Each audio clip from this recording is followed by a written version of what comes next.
Not far from the river Indus, there once lived a Persian farmer by the name of Ali Hafed, who owned a large farm with orchards, grain fields, and gardens. He was a wealthy, contented man, contented because he was wealthy, and wealthy because he was contented. One day he was visited by an ancient priest, a wise man from the east. The priest sat by the fire and told Ali Hafed how our world was made. He said the Almighty thrust a finger into the fog and slowly turned it round and round, increasing the speed until it gradually became a ball of fire. And then he said, the ball of fire rolled through the universe, burning its way through other cosmic banks of fog and condensing the moisture until it fell in floods of rain upon its surface, which cooled the outer crust. When the melted mass burst out and very quickly cooled, it became granite. That which cooled less quickly became silver, and even less quickly, gold. And diamonds, said the ancient priest, diamonds are congealed drops of sunlight. Declaring diamonds the highest of God's mineral creations, the priest said that one stone the size of Ali Hafed's thumb could purchase the whole country. If Ali Hafed had a mine of diamonds, he could place his children on the thrones of countries throughout the world. Well, Ali Hafed went to bed that night a poor man. Poor because he was discontented, and discontented because he thought he was poor. I want a diamond mine, he repeated to himself throughout his sleepless night. He woke the priest early the next morning. Will you tell me where I can find diamonds, he asked. Diamonds, said the priest. What do you want with diamonds? I want to be immensely rich, replied Ali Hafed candidly. Then go along and find them. That's all you must do, advised the priest. But I don't know where to go, Ali Hafed pleaded. Well, said the priest, if you look for a river that runs over white sands between high mountains, you will always find diamonds in those sands. I don't believe any such river exists, Ali Hafed challenged. Of course it does. There are many of them, said the priest. All you have to do is find them. Ali Hafed went to the window and looked out, his gaze fixed on the mountains that bordered his farm. I believe you. I will go, he resolved. He sold his farm and collected his money. Leaving his family in a neighbor's care, he went off in search of diamonds, starting with the nearest mountains. Next, he searched in Palestine. Finally, he wandered Europe.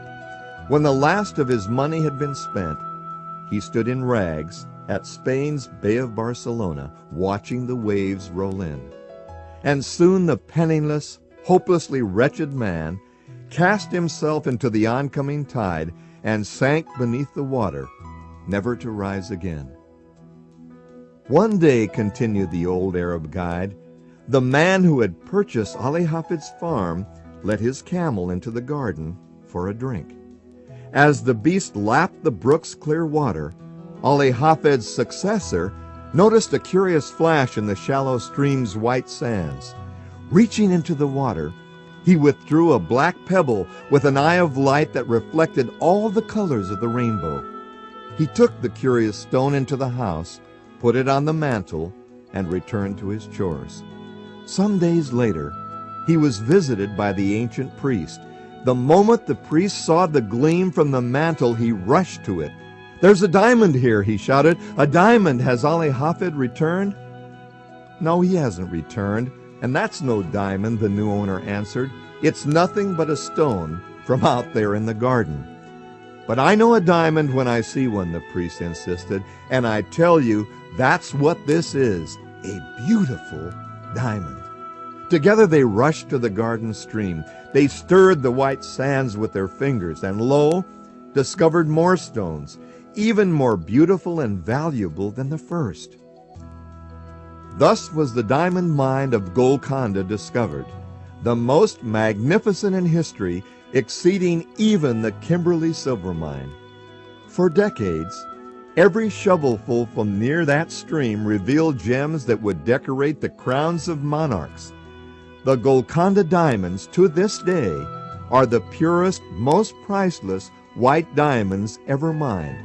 They are so precious and rare that you probably never will see one in a store, at an auction, in an estate sale, or on the ring finger or around the neck of a celebrity. It is said that if you seek to own a Golconda diamond, you never will. The Golconda diamonds are passed quietly among the owners and from generation to generation without notice. It is said that the Golconda diamonds must seek you. Had Ali Hafed remained at home and dug in his own garden instead of wandering aimlessly into a life of frustration, poverty, and finally suicide in a strange land, he would have had acres of diamonds. This, of course, has spawned hundreds of keynote speeches, books, audio tapes, and songs, the most famous of which reminds us, you'll find that happiness lies right under your eyes, right in your own backyard. If ever a story had a more powerful moral, I haven't encountered it. Perhaps you have already developed the wisdom to know that the diamonds that you seek are waiting to be uncovered in your own backyard, the backyard of your own mind, where your sense of values and your self-worth are embedded. The simple truth is that if we have no internalized feelings of value, we have nothing to share with others. We can need them, depend upon them, look for security in them, but we can't share or give emotion to anyone unless we possess it. The diamond is inside us, waiting to be discovered, shaped, and polished. Happiness is the experience of living every minute with love, grace, and gratitude. The gift of life is not a treasure hunt. Ali Hafed should have realized that when he left his family and friends behind and began to look for success in all the wrong places. You see, you can't look for success. The treasure is within you. The Acres of Diamonds story involves perspective, how you see life from within. The gemstones are the responses and attitudes that you develop as a result of seeing the world more clearly. When you see more clearly, you see yourself as valuable and your self-esteem grows strong. Seeing more clearly gives you the understanding that you're responsible for learning as much and contributing as much as you can to life. When you see life from within, you see purpose and faith as two of the cornerstones of your core foundation. You see through the eyes of love and reach out and touch all those with whom you come in contact. Seeing from within is having the courage to adapt to change and to persevere when the odds seem overwhelming. Seeing from within is believing that beauty and goodness are worth digging for every day. How we see life makes all the difference. Success in the United States is usually associated with material wealth. The Egyptian pharaohs thought so as well, which is why they wanted all their possessions buried with them so they could enjoy them in the next life. There's no question that money is the source of power for good and evil, that resource is behind all research, that farmland must be financed in order to provide food. But that's the point. It's not what you get that makes you successful. It's what you're continuing to do with what you've got.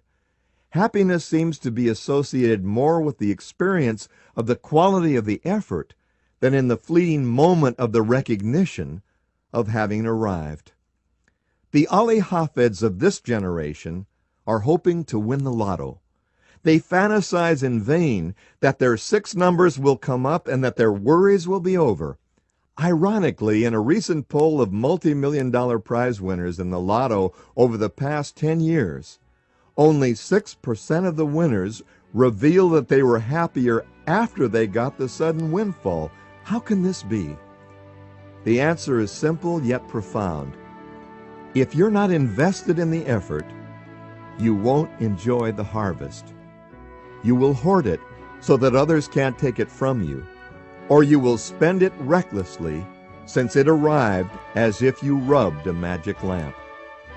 Look deep within, and you'll see the crown jewels in the diamond mine of your creative mind.